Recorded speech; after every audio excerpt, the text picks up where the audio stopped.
Hello বন্ধুরা, তোমরা কি সবাই ঘুমিয়ে পড়েছো? দুষ্টু কিন্তু এখনো ঘুমায়নি। ও নিজের জলের বোতলে জল খায় না, ও কিন্তু আমার জলের বোতলটা ওর চাই চাই। দেখো, ও খুব দুষ্টু মেয়ে। সবাইকে গুড নাইট বলতে পারে না ও। একটু টাটা তো করে দাও, টাটা করে দাও, টাটা। সোনা মা, একটুখানি টাটা করে দাও, টাটা করে দাও, টাটা বলো কি টাটা। বন্ধুরা, ও খুব দুষ্টু মেয়ে জানো।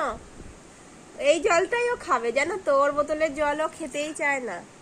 টাটা, টাটা করো, টাটা করো। জিভ ভেঙে দিচ্ছে বন্ধুদেরকে। বন্ধুরা তো রেগে যাবে, আমিও ভেঙে দেব। বন্ধুরা, তো গুড নাইট বন্ধুরা। দেখো কেমন দুষ্টু করে, দেখো। টাটা।